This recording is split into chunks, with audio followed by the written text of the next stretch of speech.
Hello, welcome to Minding Your Mind, How to Manage Your Mood Without Meds. I first want to introduce Rachel there on the bottom left. This is not her real name, not her real photo, but really a good example of someone who's walked this path. She came into my office concerned with fatigue, with depression, with really just feeling stuck in her life. She was already working with a therapist and had seen some improvement, but had really hit a plateau with her mental health. She did go see her primary care doctor, who recommended a medication for her mood. And she just didn't feel like it really resonated with her, didn't feel like the best fit. And she would be open to it potentially, but she wanted to see if there's any other things out there for her. So we'll check in on Rachel in a little bit. And now I'll introduce myself. I am Dr. Michal Waldvogel. I'm a naturopathic doctor. When I decided to study medicine, I couldn't find a conventional training that would equip me with treating the whole person, with really understanding how to prevent illness and how to build health rather than just reacting to someone once they're already sick. And so I traveled all the way across the country to Seattle, where I studied naturopathic medicine. I worked as a student clinician in the clinic and then went on to be a primary care naturopathic physician resident for 2 years before honing in and specializing on mental health and addiction recovery. I was very inspired by all the people that I met in those settings and found that addressing the whole person within the context of their life, their environment, and the greater society really gave the best outcomes when it came to mental health.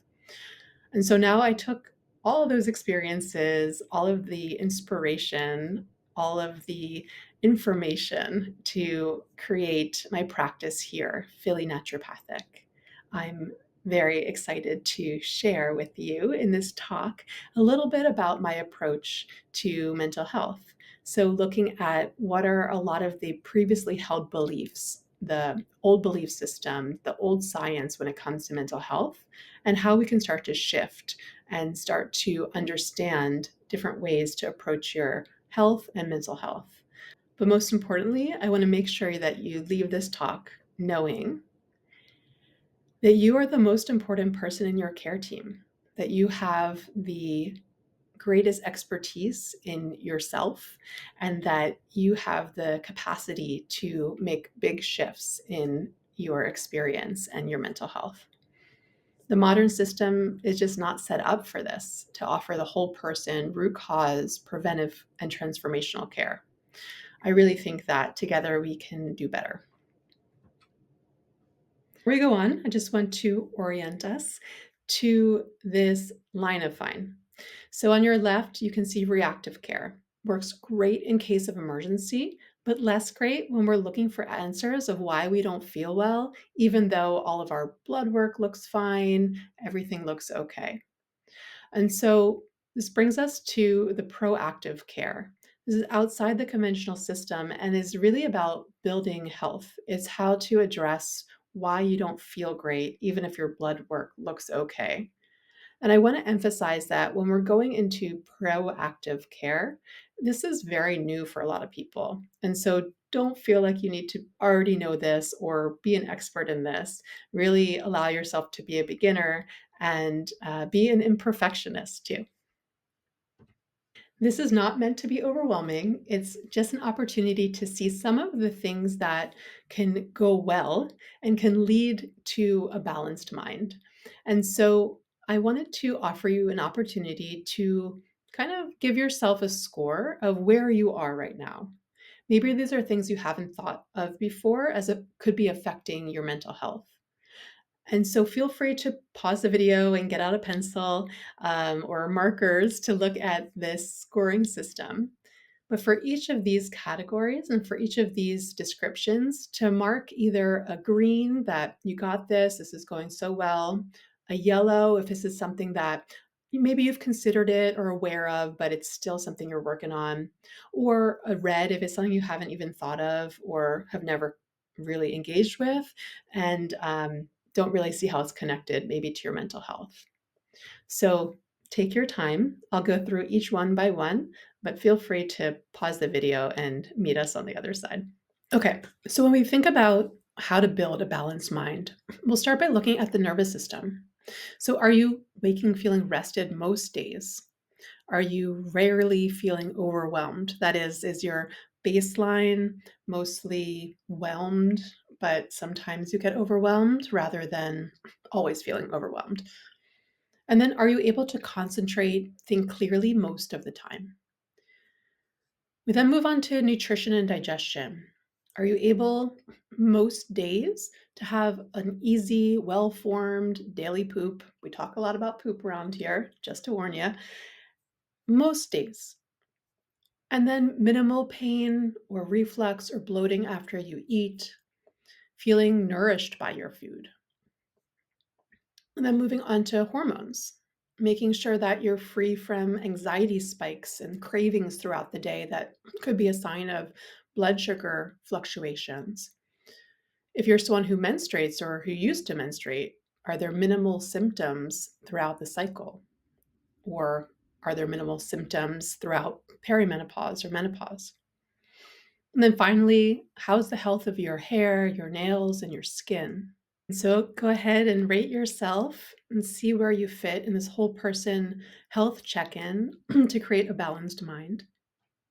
But most importantly, let's stay within the realm of whelm. I think I came up with this phrase and I use it a lot with people to really focus on whatever choices you make around your health. We need to make sure that you stay within a more balanced nervous system. It is not going to help if you stress out about making these changes. And so we really go at a pace that can feel within whelm. And we'll check in together to see, make sure that it continues that way. So maybe just starting with being able to concentrate and to think clearly most of the time, to have minimal pain and reflux and bloating after you eat, and then being free from these anxiety spikes or cravings throughout the day. It makes perfect sense if your thoughts about mental health are primarily therapy and medication. That's because it continues to be the first line treatment for someone who comes in with a mental health concern like depression, that those are the things that are recommended in the conventional system. So, this is, however, quite outdated, old science about mental health that you can only improve from talk therapy or from a prescribed medication, and that anything else is not safe and is not effective. We have a lot of unlearning to do. So, talk therapy can be very helpful for many people. However, it doesn't necessarily address common root causes of mental health concerns.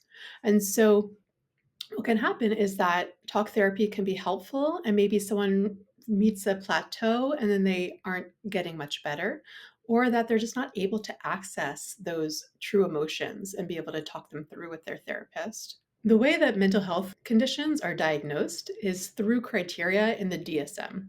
And most of those conditions say you need to rule out any medical causes that could be contributing to these mental health symptoms. However, this is rarely done in therapist's office, rarely done in psychiatrist's office to rule out things that could be contributing to mental health imbalance. And so feeling things like fatigue or insomnia or not able to focus. All of those things could be explained by nutrient deficiencies, by digestive issues, by hormone imbalances. These are all things that are keeping you from truly accessing your emotion. And once we address these imbalances, can actually help your therapy work better. The second thing I want to share is that while medications for mental health can be life changing, for many, many people, it's just not the right choice for them. Either they try a medication and it works for a little while, but then stops working as well, or that they really can't tolerate the side effects of the medication, or for some people, it never really works. And for about two-thirds of people who have major depression, for example, the frontline therapies of these medications don't ever work for them. And so there's a lot more at play than just these brain chemicals. So, the way that those medications work is a lot of them are called SSRIs, so selective serotonin reuptake inhibitors.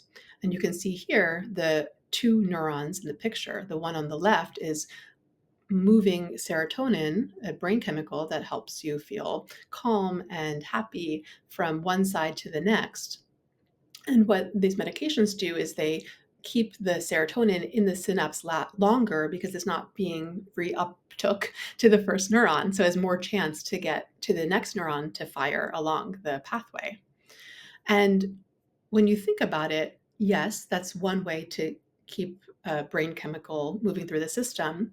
But we're also finding that helping to nourish the formation of these brain chemicals in the first place also can be really helpful. So, making sure that you have the nutrients to make neurotransmitters like serotonin that come from breakdown of proteins so that you're able to get them in and break them down and absorb them, making sure that you have all of the minerals and vitamins that you need to help build those molecules, so that it's not just about keeping the brain chemicals as long as they can in that synapse, that space between the two neurons. It's about helping to make sure there's more of that brain chemical in the system in the first place. Another thing that seems to be affecting how these brain chemicals work is signs of inflammation in the body and in the brain. So that we call neuroinflammation. And we'll mention it again in the next slide. There's actually really good evidence that is supporting the integrative approach to mental health. The research is establishing that these modalities are safe, they're effective. We have a lot of research coming out in nutritional psychiatry, in the microbiome, the health of your gut, the connection between the gut and the brain. I just mentioned neuroinflammation, so making sure that there's the environment in your brain is healthy, that it's allowing for good communication among brain signaling pathways. The thing is, it takes about 17 years for new research that demonstrates the safety and effectiveness of these new treatments to reach your doctor's office. It takes a while to get into conventional medical school trainings and to educate physicians and to make these changes. And so we don't really want to wait that long. And so I like to stay current, update on these modalities to make sure that we're able to provide the best cutting edge information that supports your mental health in a safe and effective way.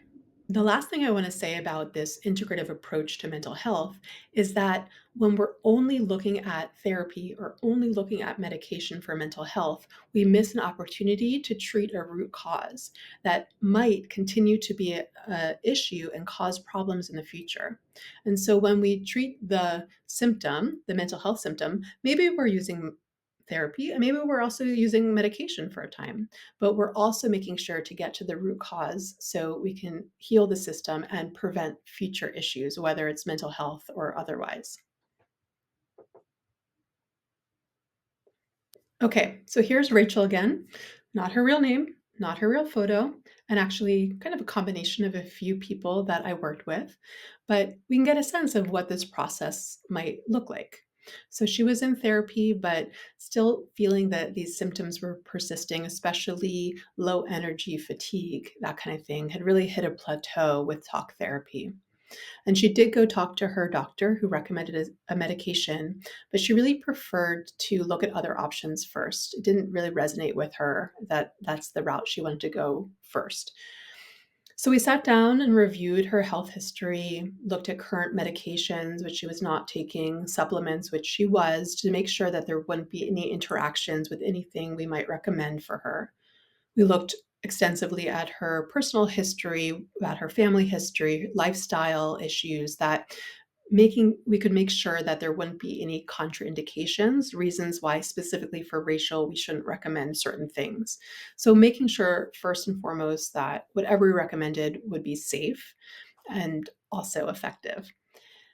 So we found through this initial conversation and then initial lab testing that she had low iron stores. It didn't show up on conventional labs, but was affecting her mood, affecting her energy levels, and especially as a menstruating person would show up at different times a month when she was losing iron through menstruation.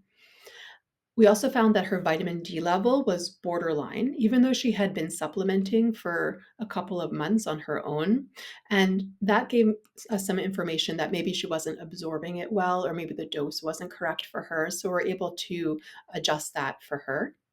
And finally, on the lab testing, we found that doing a complete thyroid panel, we saw that while she was making thyroid hormone in the inactive form, it wasn't necessarily being converted to the active form. And so there are a lot of ways we could support that process. And that could have also been affecting her mood and her energy levels and all of that.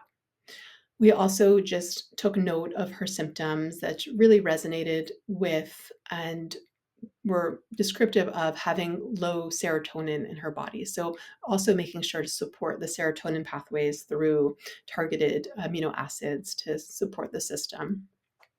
So, Rachel was able to choose what most resonated with her and felt doable and felt she had the energy for and she had the budget for.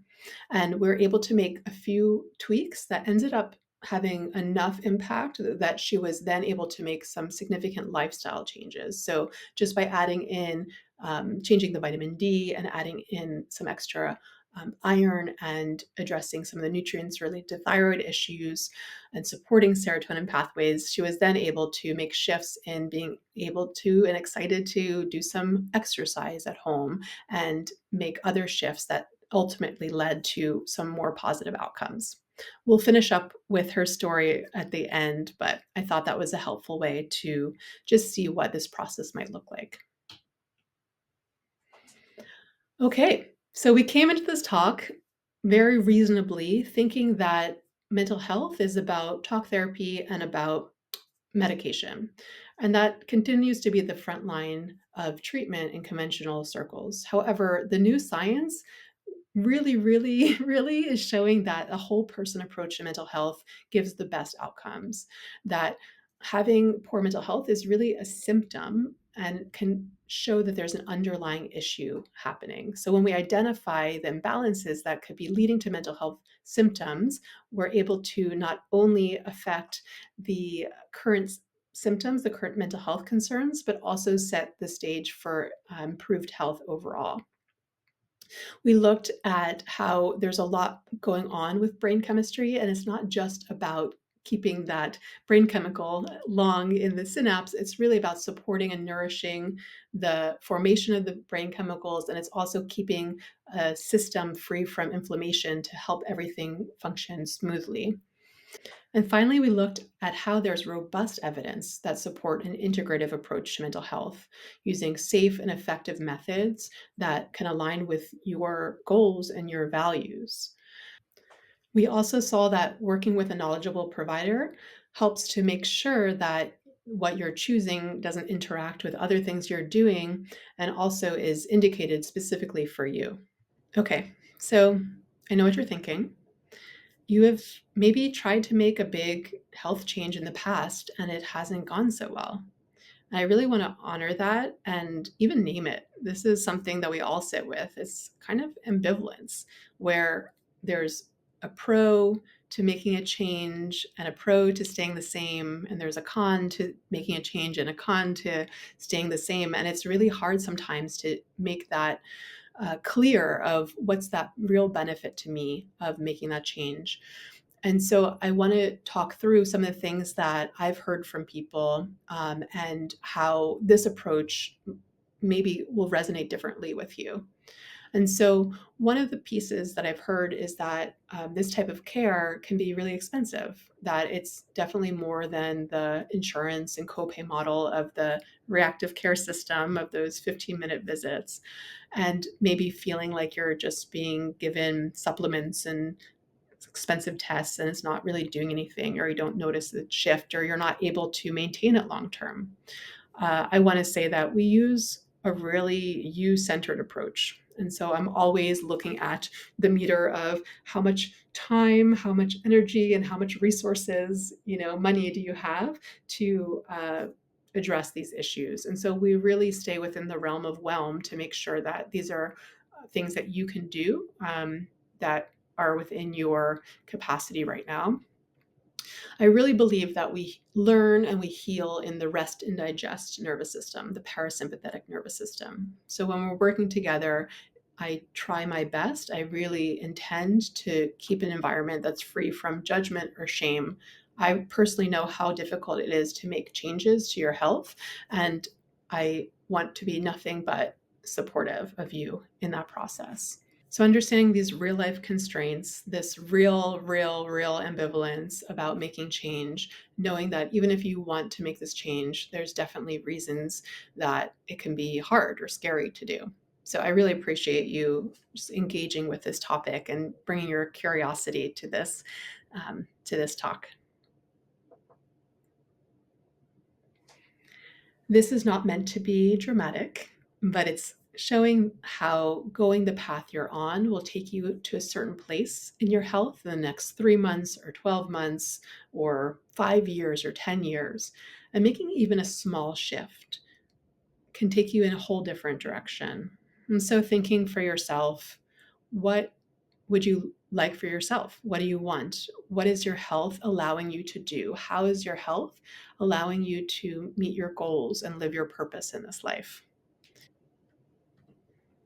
So before making this commitment, making this investment in yourself, of your energy, of your time, of your treasure, I think it's really important to have a conversation, to get to know each other a little bit, to hear about what your goals are, what are some barriers for you, what lifestyle considerations to make to help move you forward with your health.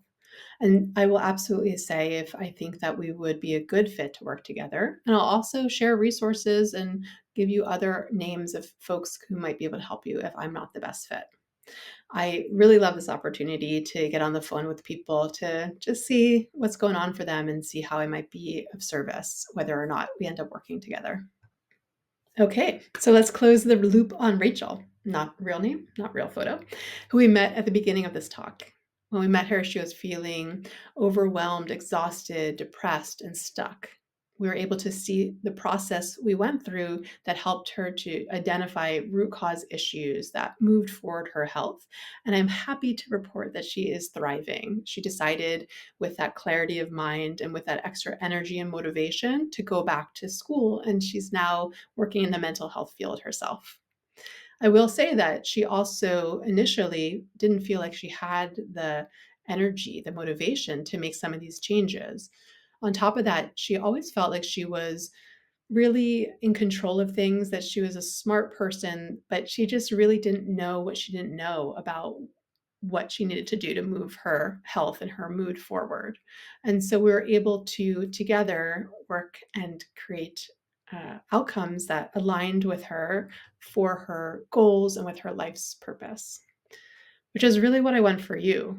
It gives me so much joy and my own purpose when I see people being able to live out theirs. And that's really how I believe in health, is it's a way to support you in your goals and your purpose and doing the work that you specifically can do in this life and in this world. Thank you for your curiosity, for your attention. I really want to leave you with this point, if you forget everything else, that you are the most important person in your care team, that you can really feel empowered, feel educated, feel resourced to make big shifts in your health and to bring together a team that supports you in doing it. It's been a pleasure to spend this time with you. I wish you all the best. And if some of this stuff resonates with you, then I'd love to hear you on a call in the next few weeks. Take very good care.